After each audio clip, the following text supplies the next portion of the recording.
Hola, ¿qué tal? Bienvenidos a Club de Prensa. Soy María Luisa Rosell, hoy por Juan Carlos Iragorri, director y conductor de este programa, quien se encuentra fuera de la ciudad de Washington. Es un gusto darle la bienvenida a los invitados al programa del día de hoy. Pablo Pardo del Mundo, bienvenido a Club de Prensa. Amanda Mars, del diario El País de España, bienvenida también. Muchas gracias. Y a José López Zamorano de Notimex, bienvenidos a los tres. Gracias. Gracias por estar con nosotros en sintonía de Club de Prensa. Vamos a hablar primero de los papeles paraíso, los Paradise Papers. Y lo que ha dicho el ex candidato a la presidencia Bernie Sanders, actual senador demócrata por Vermont. Según Bernie Sanders, lo que los papeles paraíso o estos documentos que se han filtrado a la prensa a través de una investigación periodística a la que varios medios han tenido acceso porque son parte de lo que se conoce como el Consorcio Internacional de Periodistas de Investigación, entre ellos el diario The Guardian, es que muchas personas vinculadas al mundo de las finanzas, algunos políticos, incluso artistas, están vinculados a evasión de impuestos, a colocación de sus dinero y sus riquezas en paraísos fiscales. Esto es lo que dicen los papeles paraíso. Según el senador Sanders, en una declaración que le entrega a The Guardian, este enriquecimiento de individuos y de compañías es una muestra de que es el mayor problema de nuestro tiempo. Textualmente, Sanders le dice a The Guardian el día de hoy lo siguiente: el principal problema de nuestro tiempo es el movimiento rápido hacia la oligarquía internacional en que un puñado de millonarios posee y controla una gran parte significativa de la economía global. Los documentos del paraíso muestran cómo estos millonarios y corporaciones tienen ganancias para evitar su parte de la repartición justa de impuestos. Sanders además dicen que los republicanos, carga contra los republicanos en este artículo de The Guardian, porque dice que son los republicanos los responsables en facilitar que hayan este tipo de evasión de impuestos, que les dan ventajas fiscales a las empresas y, por ejemplo, habla de Apple y de Nike. Pablo, ¿qué significa realmente esta información que revelan los papeles paraíso y qué tan cierto es lo que dice Sanders a The Guardian? Yo no sé hasta qué punto, bueno, es decir, el senador Sanders se ha sorprendido, pero esto es un poco como en Casablanca cuando descubren que se está jugando en este casino, ¿no? Todo el mundo sabe, es decir, si hay paraísos fiscales, es decir, jurisdicciones que no informan, jurisdicciones en las que no se cobran impuestos y jurisdicciones en las que no hay necesidad de informar a otros países donde sí se pagan impuestos, pues evidentemente es muy sorprendente que ahí haya cientos de billones de dólares. Con lo cual, digamos que yo no sé muy bien por qué se sorprende tanto Sanders, salvo que sea pues para, bueno, un poco para volver a reafirmar su punto de vista de que efectivamente, que esto lo lleva diciendo toda su vida, que hay una distancia muy grande entre ricos y pobres. También hay cosas curiosas en todo este caso, por ejemplo, pues que sea a través de una firma, de un bufete de abogados, creo que es como se ha descubierto todo esto por medio de un problema en sus sistemas informáticos, un problema de seguridad, cómo se ha conseguido esto.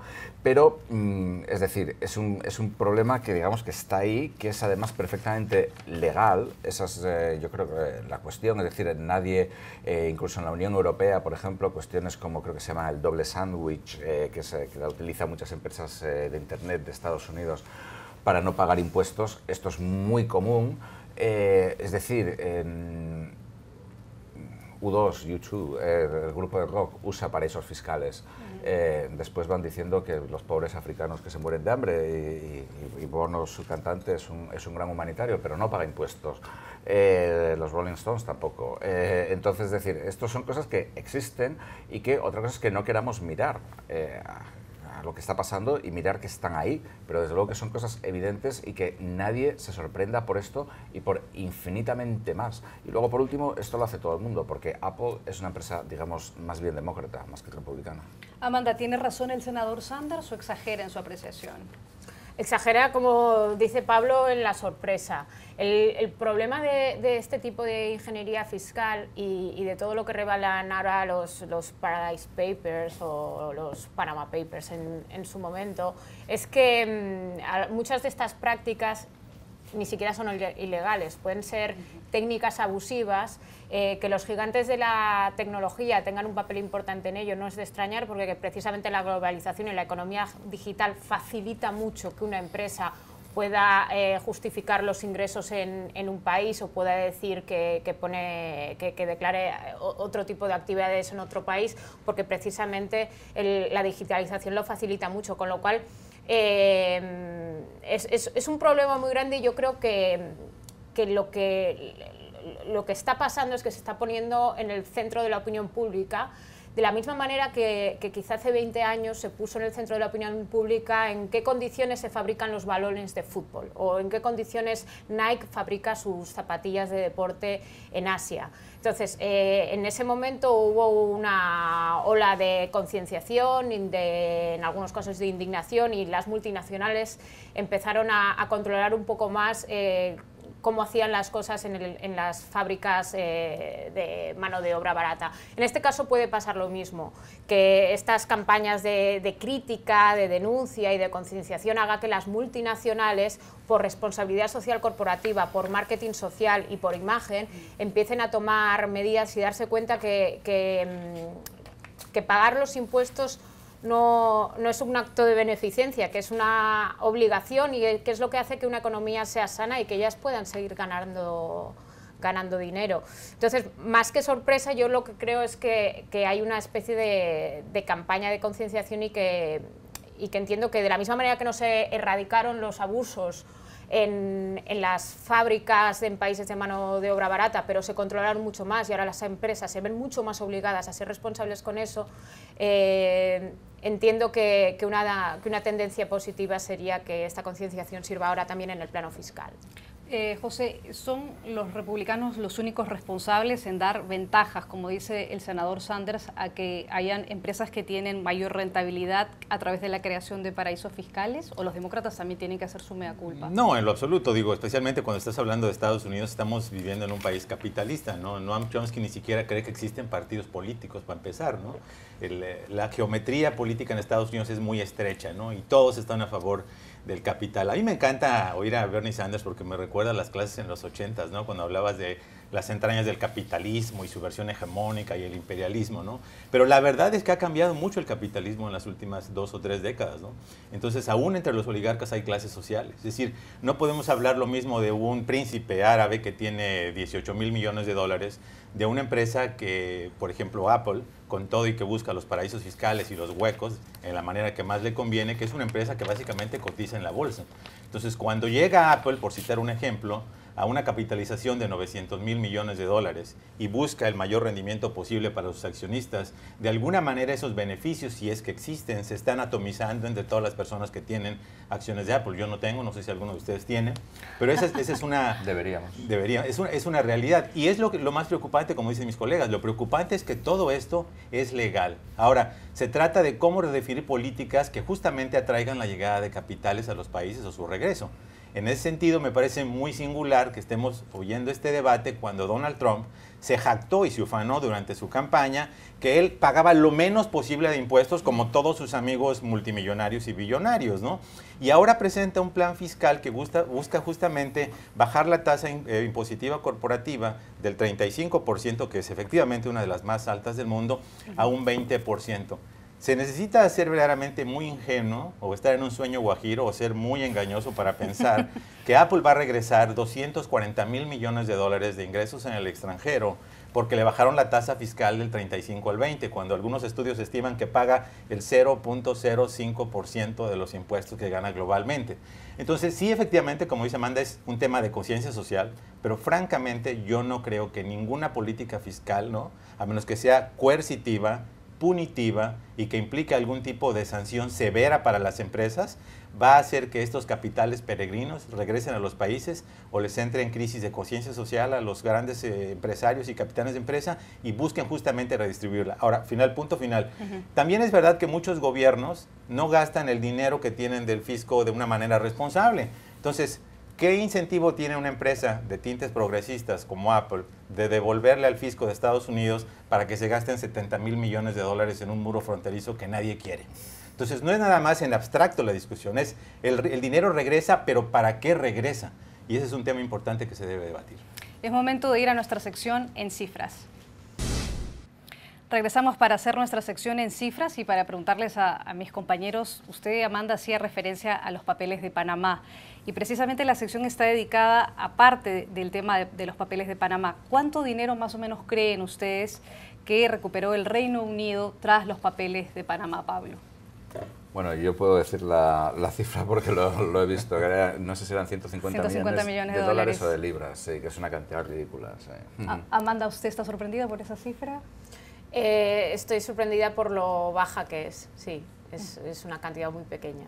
¿Usted, José? Absolutamente, nada más te voy a dar unas cifras brevemente.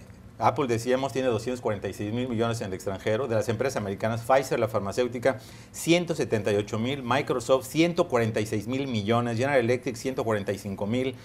Google, 78.000 millones. IBM, 71.000 millones. O sea que 150 millones es como una gota en el océano.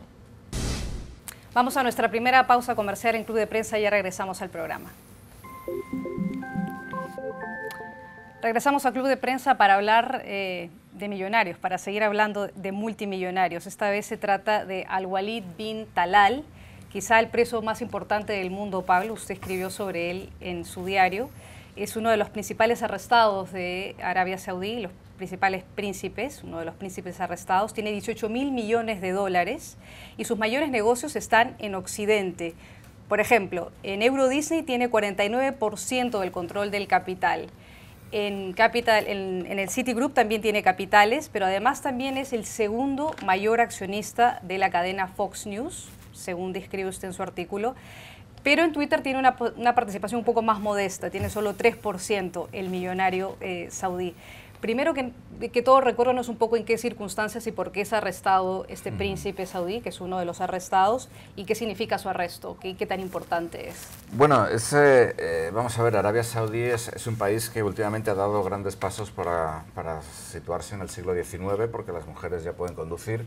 En materia política, Arabia Saudí sigue más o menos como en el siglo VII o en el siglo VIII, entonces esto parece que es como una pelea dentro de la familia real saudí, que deben de ser como entre 6.000 y 10.000 personas, o sea que puestos a pelearse es bastante, donde Mohammed bin Salman, el nuevo príncipe heredero, ha metido en la cárcel pues, a 11 príncipes, entre ellos bin Talal, y a otro, incluso un príncipe heredero que estaba antes que él, que fue retirado de la sucesión creo que el año pasado, no fue detenido pero sufrió un accidente en helicóptero el domingo creo y murió. Entonces, bueno, digamos, es una historia bastante truculenta en un país que no es una democracia, que, bueno, que se gobierna pues, por una familia real que decide lo que quiere, una familia real que por la falta de controles tiende a ser, digamos, brutalmente corrupta y que además tiene el 20% del petróleo mundial, que últimamente está tratando de abrirse a la inversión extranjera. De hecho, su monopolio petrolero lo quiere sacar a bolsa. No saben si en Londres, si en Nueva York. Trump, por supuesto, ha tuiteado que tiene que ser Nueva York, pero como nadie sabe lo que hay dentro de ese monopolio petrolero, es decir, Pemex puede ser un jardín de infancia comparado con lo que puede haber dentro de Saudi Aramco, por ejemplo, pues nadie sabe muy bien. Entonces, aquí entra Al-Walid, que es, digamos, ha sido el príncipe que más ha invertido en Occidente, se ha dedicado sobre todo a salvar, por un lado, a empresas occidentales que estaban en una situación muy mala, entre ellas Citigroup y Euro Disney. En Euro Disney llegó a tener el 49%, ahora tiene el 10%. Se supone que es el tipo más occidentalizado de la familia real saudí y, bueno, ahora está en la cárcel. Aunque, de todas formas, si juntamos a los 11 príncipes detenidos, creo que en total su patrimonio son 31.000 millones de dólares. Y hay que tener en cuenta que, como mandan los cánones, no los han metido en la cárcel, los han metido en el Hotel Four Seasons de Riad, que es probablemente uno de los mejores hoteles del mundo. Vaya presión. Vamos a hacer un giro y vamos a cambiar de tema para hablar de España, aprovechando que tenemos la presencia de dos españoles en la mesa. Y para hablar esta vez no del expresidente de Cataluña destituido Carles Puigdemont, sino para hablar del vicepresidente Oriol Junqueras y de otros 3 exconsejeros que también fueron detenidos, que se presentaron a la Audiencia Nacional y que ahora están pidiéndole a la jueza que impuso esta pena de prisión para ellos, que les permita salir en condiciones de prisión de libertad condicionada, porque quieren ser candidatos al 21 de diciembre, a las elecciones que adelantó el gobierno nacional. Un poco la intención que pareciera que hay detrás de todo esto es decirle a la jueza: no nos vamos a escapar, vamos a candidatear, no hay riesgo de fuga, pero no se sabe qué es lo que la jueza va a decidir al final de cuentas. ¿Deberían darle la posibilidad a Oriol Junqueras y a los otros 3 exconsejeros destituidos la posibilidad de candidatear saliendo de la cárcel y tener una posibilidad de participar en política desde fuera y no en la cárcel? Ellos dicen que es un atropello contra sus derechos civiles y también un atropello contra los electores que quisieran elegirles. ¿Qué opina usted, Pablo? En 2 palabras, no sé. Quiero decir, la verdad que a mí me parece que la política de Arabia Saudí es más lógica, más comprensible y sobre todo más glamurosa que la de mi país. Entonces, yo en esta cuestión de Cataluña he perdido bastante ya el norte, si es que alguna vez lo tuve, y creo que lo ha perdido todo el mundo. El juez, perdón, la jueza, Lamela creo que se llama, Lamela. que con su prisión preventiva para una serie de dirigentes catalanes me parece que fue una medida extraordinariamente dura, innecesaria y además, bueno, a juzgar por lo que se dice en España, cuestionable desde el punto de vista legal, que ha complicado las cosas muchísimo. Y ahora pues el hecho de que quieran hacer, vamos, de que estas personas quieran salir de la cárcel para hacer campaña, pues bueno, me parece muy lógico por parte de ellos y creo que además no hay probablemente un riesgo de fuga, no lo sé, porque claro, también tenemos al presidente de la Generalitat en Bélgica, con lo cual otros podrían decir que sí que hay un riesgo de fuga. Pero yo creo que ahora mismo, de cara a estas elecciones de diciembre, que en realidad ya no son elecciones, ahora sí que es un referéndum por la independencia, después de todo lo que ha pasado, bueno, digamos que me parece que cada día pasa una cosa nueva y yo ya no sé, o sea, os tengo que confesar que no tengo una opinión sobre prácticamente nada. Está muy confundido. Yo sí, completamente, espantosamente. Amanda.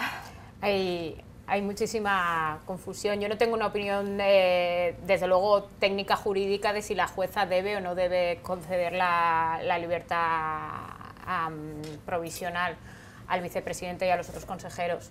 Sí que considero que políticamente sería muy deseable. Distinto es que los jueces deban tomar las decisiones en función de lo que políticamente es deseable, ¿no? Políticamente fue muy indeseable que ingresaran en prisión. Sin entrar a valorar jurídicamente cómo se tomó esa resolución. Lo que alega la defensa tiene un caso, los abogados tienen un caso, tienen un argumento y es, en efecto, no hay riesgo de fuga pese a que esté huido el presidente y otros consejeros, porque pude haber huido, estuve en Bruselas y volví y estoy aquí y me he presentado, aunque eso no sirvió en un primer momento. Ahora es que además quiero concurrir a las elecciones del 21 de diciembre y muy importante, se reconocen cesados. Precisamente los abogados del ex vicepresidente Junqueras y de los consejeros dicen: yo no voy a perseverar en el delito, en el presunto delito, ni voy a destruir pruebas, en tanto que ya no ostento mi cargo, ya no tengo mi cargo. O sea, se reconocen cesados y excargos en el argumento. Entonces, hombre, son elementos nuevos, este 21D, esta voluntad de concurrir a las elecciones, que a la jueza le darían pues argumentos distintos respecto a la decisión que tomó en un primer momento. De momento las encuestas las lidera Esquerra Republicana y podría ser vencedor de las elecciones Oriol Junqueras sin ni siquiera salir de la cárcel. O sea, podríamos asistir a algo también extraordinario, como una campaña electoral desde prisión y ganada, lo cual es una historia periodísticamente irresistible. Van a estar los corresponsales locos con esto. No, pero bueno, al margen de esto, lidera las encuestas. Es significativo que Esquerra Republicana de momento no quiere reeditar la alianza con la antigua Convergencia i Unió, que es el partido del presidente que está en Bruselas. Eso es un dato muy significativo. José, el 21 de diciembre será un referéndum independentista, digamos, legal, como lo sugiere Pablo, y ¿la justicia española debería darles esta libertad provisional a los ex consejeros y a Oriol Junqueras? Sí y sí. Sí y sí. Ahora todos nos hemos hecho expertos en Cataluña, en realidad no lo somos, ¿no?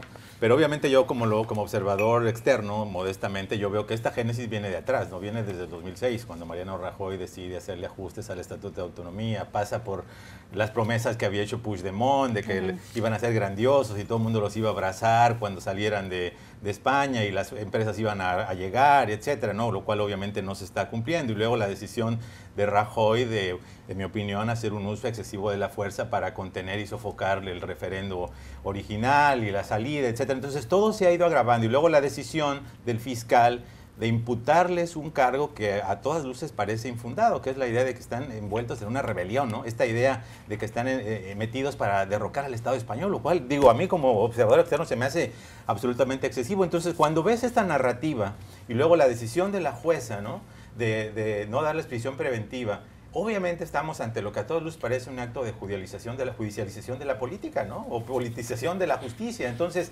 después de todos estos problemas originales, ¿cómo puede haber un desenlace apropiado y deseable? Se está convocando a las elecciones, mucha gente aplaudió la decisión de hacerlo para el 21 de diciembre ante la falta de una acción similar de parte de Puigdemont, y sin embargo, ¿en qué condiciones de justicia, de igualdad, de un terreno parejo de juego se van a disputar esas elecciones? Uno de los grandes argumentos del gobierno español fue: este referendo no pasa la prueba del ácido porque se realizó en condiciones muy raras, obviamente propiciadas en parte por la intervención de las fuerzas policiales, entonces no es válido. Entonces, ¿cómo va a ser válido, ¿no?, un proceso político en el cual quien se está postulando está en prisión?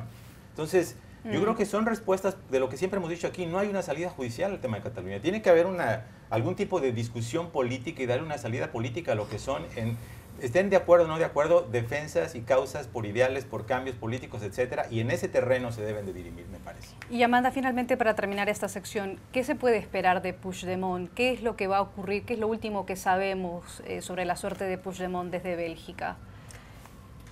Puede que se dilate mucho la situación. Yo estuve leyendo que podía haber plazos hasta de 3 meses. Yo creo que es una... ¿Para que regrese a España? Sí, para que se resuelva el proceso y es imposible adivinar, pero es posible que pase... No sé, igual vemos una campaña con uno de los candidatos en el extranjero. O sea, Bruselas... O sea, el procedimiento para esa euroorden es largo, incluso aunque hay un delito que creo que es compatible con el ordenamiento jurídico belga, que sería más el de malversación de fondos más que el de rebelión, que es tan discutible, etcétera. Pero que incluso tomando esa vía judicial de estos delitos sí que son equiparables, con lo cual sí que puedo extraditarle a España. Incluso creo que en ese caso el procedimiento era largo. Y bueno, en cuanto... Sí, o sea, la solución política es la deseable. Lo que pasa es que ahora mismo tienen que pasar las elecciones del 21 de diciembre y ver quiénes son los interlocutores, porque yo creo que ahora mismo el escenario está en una situación que es muy difícil imaginarse cualquier diálogo entre el presidente del gobierno y el presidente de la Generalitat. De todas maneras, el referéndum del 1 de octubre no es el gobierno el que lo consideró ilegal, es el Tribunal Constitucional español invalidó el referéndum antes de celebrarse. O sea, no es el gobierno español contra el referéndum, o sea, el Tribunal Constitucional consideró inválido el referéndum. Había un artículo de la Constitución que establecía que el gobierno tenía que actuar de todas maneras después de que ellos habían decidido seguir adelante con el referéndum pese a ser inconstitucional, como tú bien lo Sí, solamente yo me refería a los resultados, de que votaron 2 millones, etcétera, y las condiciones se les buscó invalidar. Sí, claro, cuando ya sabíamos que era un acto que estaba fuera del marco constitucional. Claro, la propia intervención policial hizo que aquel referéndum no se celebrara en condiciones normales y votó menos de un 50% de la población, y los propios observadores internacionales buscados por la Generalitat y por los promotores del referéndum, esos propios observadores internacionales dijeron: este referéndum no cumple los estándares mínimos internacionales, no tiene garantías legales. Es decir, ese referéndum, por una diversidad de motivos, no fue un referéndum y en extrapolación, lo que válido. estaría pasando con alguien que hace campaña desde la cárcel o desde el extranjero, obviamente rompería cualquier tipo de estándar o precedente. Y eso lo he puesto también como ejemplo de algo extraordinario. No creo que ocurra. A lo mejor dentro de un mes estamos hablando de esto en esta mesa, pero no creo que ocurra. ¿No? Es que es impredecible. De esto, de cosas más estrambóticas todavía. Sí, bueno, podemos seguir conversando de este tema en otro momento. Tiempo para hacer pausa comercial, ya regresamos a Club de Prensa. Regresamos al programa para hablar sobre una encuesta, la última. Hemos hablado durante los últimos días sobre varias encuestas. Hay una nueva encuesta del Washington Post y la cadena ABC, esta que tiene que ver con las preferencias del electorado sobre los candidatos que se postulan a las elecciones legislativas en 2018 y respecto de los demócratas y los republicanos, quienes tienen mayor intención de voto. Según ABC y Washington Post, los candidatos demócratas que van a postularse para la reelección en la Cámara de Representantes tendrían un margen un poco más grande que los republicanos. El Post dice que estamos a un año de las elecciones legislativas, y que el 51% de los votantes registrados demócratas dicen que si las elecciones se celebrarían o no, votarían por demócrata, versus el 40% de los que votarían por republicano. La encuesta del Post y el ABC encuentra también que esta diferencia es más grande que lo que había en otras épocas del año, a vísperas de elecciones legislativas, a un año de elecciones legislativas. 76% de los votantes registrados de tendencia republicana aprueban a Trump. 88% dicen que votarían por el candidato republicano a la Cámara, a un candidato republicano a la Cámara de su distrito si las elecciones fueran el día de hoy. Igual hay que ver que la proporción de la diferencia entre los que prefieren por demócrata y por republicano tampoco es sumamente amplia, hay simplemente un margen en favor de los demócratas. ¿Qué es lo que recoge usted de esta encuesta, Pablo? ¿Qué le sorprende más o qué resaltaría usted más? Bueno, yo creo que lo primero que hay que tener en cuenta es todas las encuestas, y más considerando lo que pasó hace justo un año, cuando Donald Trump ganó las elecciones contra todas las encuestas, incluyendo las propias de su campaña, las propias internas, hay que tomarlas ahora mismo con un poco de cautela. En segundo lugar, hay una cuestión muy importante, pienso yo, en este tipo de encuestas sobre el Congreso de Estados Unidos, que esta es una encuesta genérica. Luego la gente vota mucho a su congresista o a sus senadores, como estas encuestas que dicen, oh, el Congreso de Estados Unidos tiene solo una popularidad del 7% o del 10%, pero resulta que tu congresista, tu representante o tu senador a lo mejor tiene una popularidad del 40, del 50, del 60%. Entonces, esta es una cosa que yo creo que hay que tener en cuenta y que juega, digamos, en contra de pensar que los demócratas van a ganar estas elecciones. En segundo lugar, hay que tener en cuenta si los demócratas o quien sea va a votar o no. Esta es otra cuestión también muy importante. El Partido Demócrata, digamos, está muy dividido y no está muy claro. En tercer lugar, hay que tener en cuenta el gerrymandering, la manipulación de los distritos electorales que se hacen en Estados Unidos, que favorece a los candidatos republicanos claramente. De hecho, en el año, creo que 2012, los republicanos perdieron las elecciones al Congreso, pero ganaron la mayoría en la Cámara de Representantes. Entonces, hay que tener en cuenta esto. Y en último lugar, yo creo que esto a Trump le da exactamente igual. El Partido Republicano ha estallado en 1000 pedazos. Aquello es, como diríamos en España, una jaula de grillos, o sea, cada uno va a hacer la guerra por su cuenta. Tenemos una expresión un poco, tal vez derogatoria hacia los mexicanos, que es aquellos como el ejército de Pancho Villa, donde cada uno hace la guerra por su cuenta, pero bueno, esta es una expresión española que existe. Y entonces Trump no ha logrado sacar adelante ninguna ley y no está claro que vaya a conseguir ninguna. Entonces, bueno, ¿qué más le da a él quien gobierne o quien controle o no la Cámara de Representantes o el Senado? José, 90% de los votantes de tendencia demócrata apoyan a los candidatos de su partido, según esta encuesta, pero los demócratas todavía tienen que enfrentar algunas complicaciones, la división que hay en su propio partido, el hecho de que no pueden sacar ningún rédito, pese a todas las acusaciones que hay en contra de los republicanos por el tema de la posible colusión entre miembros de la campaña de Trump y Rusia. ¿Cómo ve usted esta encuesta? Bueno, coincido que Tip O'Neill, el legendario presidente de la Cámara de Representantes, debe estarse revolcando en su tumba leyendo el Washington Post, porque él decía con mucha certidumbre que toda la política es local. Entonces, estas encuestas genéricas indican poco, pero hay un precedente muy importante. Siempre en las elecciones intermedias, el partido que está en el poder, especialmente ostentando la Casa Blanca, pierde escaños. La gran pregunta es si la diferencia de 45 escaños, esta brecha que existe en este momento, especialmente en la Cámara de Representantes, que es crucial para la agenda de Trump, porque tiene que ver con temas fiscales, económicos, libre comercio, etcétera, va a ser suficiente este superávit, digamos, que tienen los demócratas para salir adelante. Yo creo que la moneda está en el aire, especialmente porque me da la impresión que los demócratas se han convertido ahora en los republicanos, es decir, en el partido del no. Sabemos que están en contra de muchas cosas, y está bien, porque están en contra del muro. Yo como mexicano no puedo estar más contento con eso. Sabemos que están en contra de que la reforma fiscal beneficia a los ricos, lo cual está muy bien, porque debería beneficiar a la clase media. Ya los pobres en general no pagan impuestos en este país, ¿no? Sabemos que están por un plan de infraestructura, pero sabemos muy pocos detalles de qué quieren en alternativa a Trump. Sabemos que se oponen a la reforma de salud de Trump, pero ¿qué quieren? ¿Están a favor de que se reforme Obamacare? ¿En qué sentido? Aquí me acaba de llegar a mí el aumento de mi prima de seguro de salud, ahora de 65%, el año pasado fue de 80 y tantos %. Obviamente está creciendo a un ritmo insostenible, pero ¿qué proponen los demócratas? Yo no soy elector en este país, pero me gustaría saber qué le están ofreciendo a esa persona que se siente afectada por las políticas, no simplemente decirle que no a Trump. Y ese es el gran problema que tienen.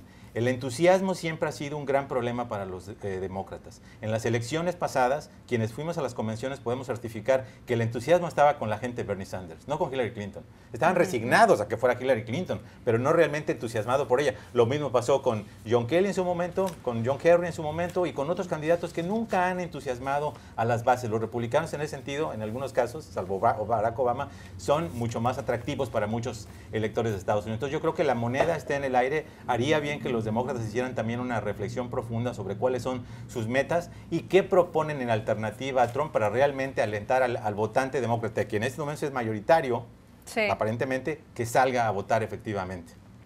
Amanda, estamos a un año de la gran derrota de Hillary Clinton, como nos lo recordaba hace un momento Pablo. Usted escribió en El País un artículo bastante interesante titulado Un año atrapada en la noche más amarga, en referencia a Hillary Clinton, su derrota, lo que ha sido la publicación de su más reciente libro en septiembre pasado, el hecho que ha hecho todo un tour para poder promover su versión de los hechos en este libro que se llama ¿Qué pasó?, que es un poco la explicación desde su punto de vista de su propia derrota.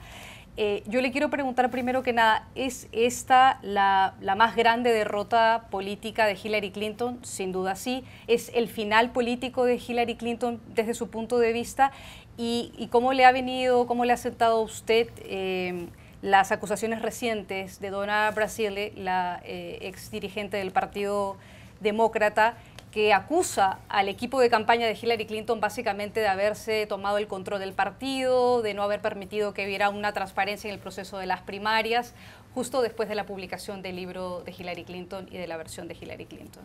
Sí, o sea, hace justo un año estaba Hillary Clinton a punto de presentarse, bueno, mañana se cumple un año del 8N, de las elecciones, y estaba toda enredada en el escándalo, en el caso de los correos, que luego al final se resolvió sin que se encontrara nada, pero estaba metida en ese escándalo y ahora cumple un año de esas elecciones y está metida en este caso que como mínimo da muchísima mala imagen, ¿no? No es tanto porque yo he visto mucho que se ha interpretado las palabras de Donna Brasile como que hizo una interferencia en el proceso de primarias concreto, de que las manipuló, y es que las manipuló en el sentido de que la acusación es de que controló el partido y al controlar el partido y el comité favoreció la derrota de Sanders, o digamos que el aparato del partido estaba a favor de Clinton, lo cual ya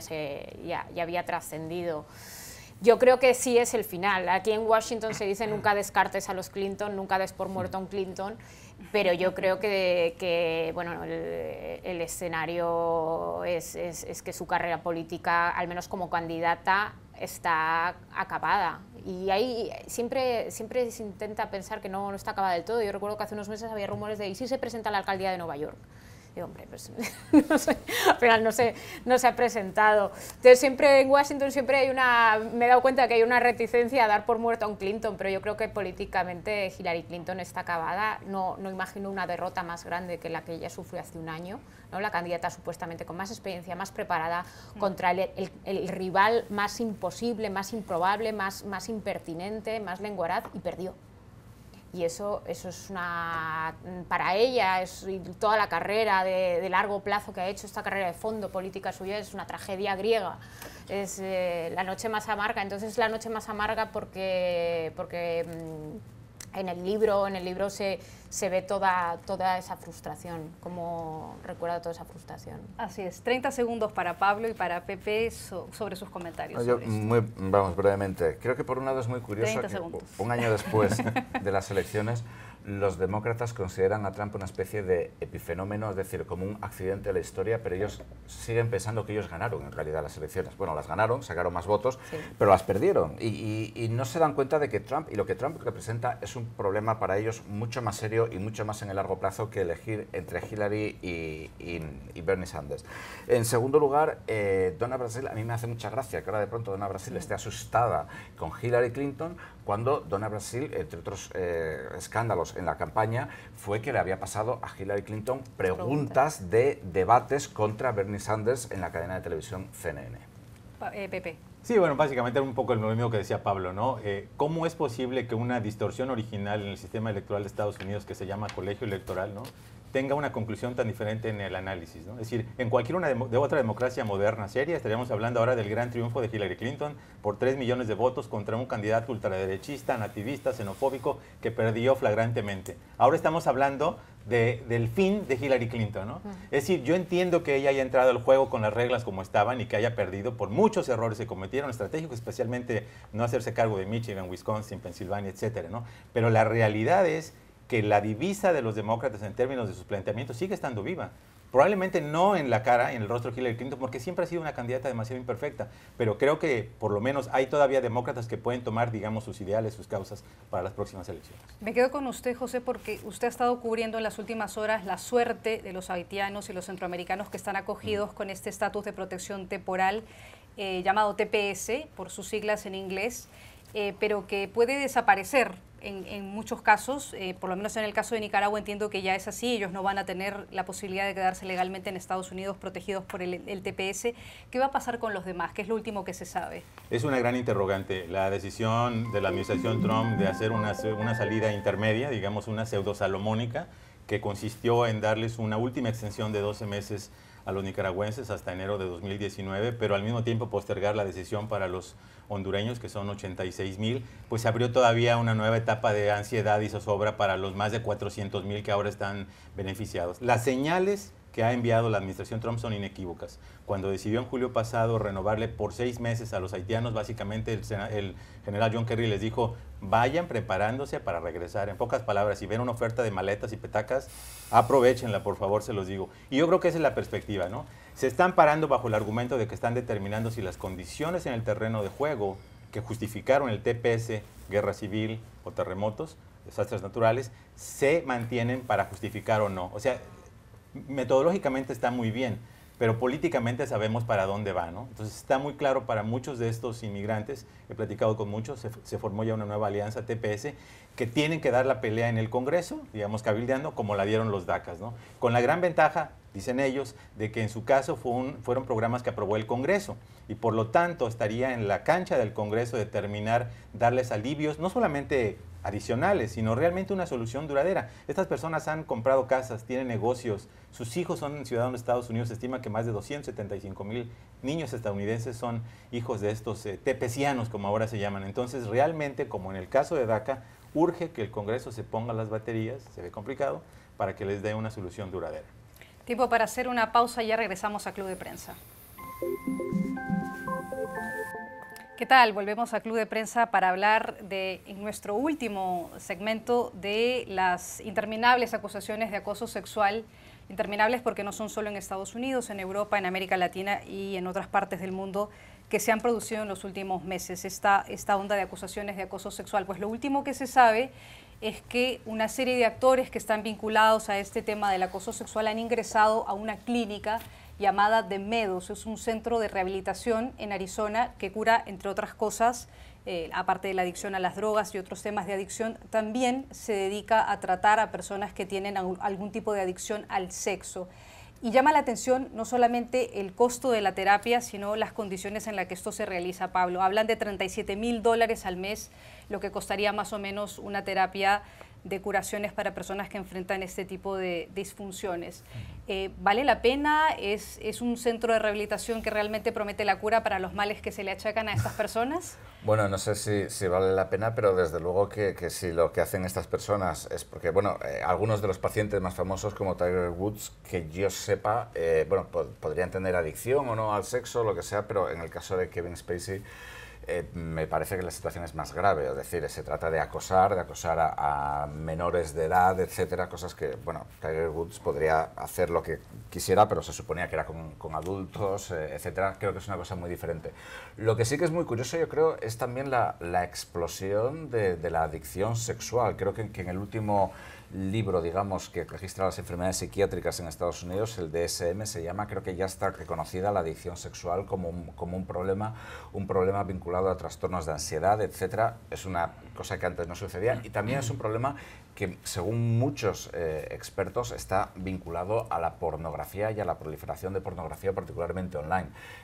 Al respecto de si esto funciona o no, espero por el bien de Kevin Spacey y de todos los que trabajan o tienen que vivir con él, que funcione. Amanda.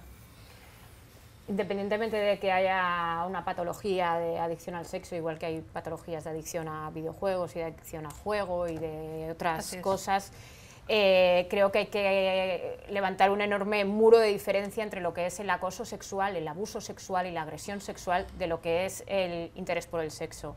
Entonces, una persona que abusa, agrede y acosa a otra sexualmente no es una persona a la que le guste mucho el sexo, es una persona que tiene un gravísimo problema que a lo mejor aparte tiene adicción al sexo, pero no es la adicción al sexo per se.